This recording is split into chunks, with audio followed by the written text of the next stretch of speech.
नमस्ते दोस्तों, मेरा नाम है ऋषभ देव। आज आपसे मैं ये सवाल पूछने आया हूँ कि जब डोनाल्ड ट्रंप ने अपने सोशल मीडिया अकाउंट से ये अनाउंस किया कि मैंने सक्सेसफुली एक पीस डील ब्रोक करवा दी है इंडिया और पाकिस्तान के बीच में। There is an complete ceasefire between them at air, land and sea. तो आप महसूस क्या कर रहे थे? Do you guys were happy कि हाँ, दोनों कंट्रीज के बीच में पीस होगी, there would be a no more war? या फिर आप उन लोगों में से थे, जो शायद उसमें से मैं भी हूं, जो इंडियन गवर्नमेंट पे क्वेश्चन कर रहे थे कि ये गलत किया? बिकॉज अच्छा खासा मोमेंटम था। पाकिस्तान के एयर डिफेंस सिस्टम काम नहीं कर रहे थे। हम जब मर्जी चाहे उनके बॉर्डर में घुस के उनके मिलिट्री एसेट्स को तबाह कर सकते थे। We had an golden chance to redraw the international borders, to create a new country like Balochistan, या फिर कुछ बड़ा कर सकते थे। फिर मुझे अजीत डोवाल की एक बात याद आई। He asked a lots of questions and he asked everyone to prepare for that. उस पर बात करने से पहले I just want you to listen that. Do you guys are ready for that? हम तो हैं ही फिदाइन, तो हमारा पूरा देश फिदाइन हो जाएगा। हम तो न्यूक्लियर वार के लिए तैयार हैं। अगर इंडिया कन्वेंशनल वार या इससे बाहर की हमारे को रिटेलिएट करता है, अगर हिंदुस्तान ये मन बना ले कि ये भी एक ब्लफ है, पाकिस्तान किसी भी न्यूक्लियर वॉर में के बाद पाकिस्तान राष्ट्र नहीं रहेगा, भारत फिर भी रहेगा।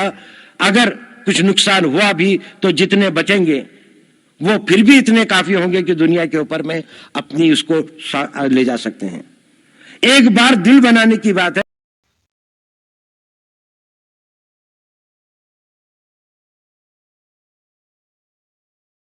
हम तो हैं ही फिदाइन, तो हमारा पूरा देश फिदाइन हो जाएगा। हम तो न्यूक्लियर वार के लिए तैयार हैं। अगर इंडिया कन्वेंशनल वार या इससे बाहर की हमारे को रिटेलिएट करता है, अगर हिंदुस्तान ये मन बना ले कि ये भी एक ब्लफ है, पाकिस्तान किसी भी न्यूक्लियर वॉर में के बाद पाकिस्तान राष्ट्र नहीं रहेगा, भारत फिर भी रहेगा।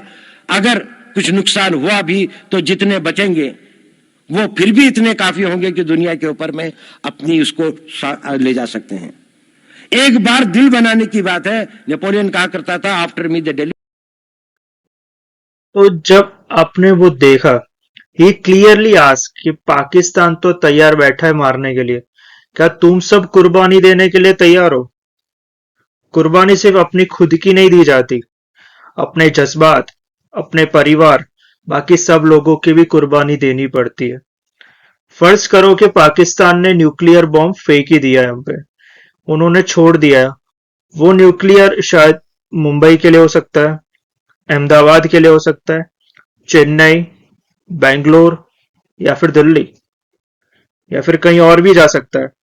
हो सकता है कि हमारा मिसाइल सक्सेसफुली उसको इंटरसेप्ट कर ले। डिफेंस S-400 वैसे भी बहुत चर्चा में। अगर इंटरसेप्ट करे या ना करे, देयर विल बी रेप्रिकेशंस।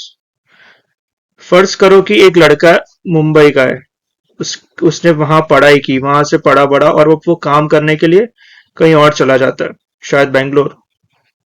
पर जब मुंबई पे न्यूक्लियर स्ट्राइक होती है तो ना कोई मुंबई बचेगा, ना वहां पे इमिग्रेंट वर्कर जो आए हुए हैं।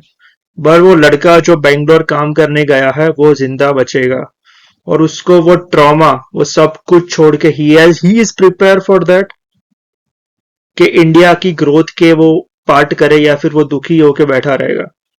या फिर जो इमिग्रेंट की फैमिली जो गुजरात से मुंबई शिफ्ट हुआ है वो लड़का, या फिर मुंबई, या फिर दिल्ली से, या फिर बिहार से, और जो शायद वहां पे वो जो जान गंवाने वाला because of a nuclear attack, क्या उसकी फैमिली तैयार है उसको चीज को भूल के और इंडिया की ग्रोथ में आगे बढ़ने के लिए after the war is over?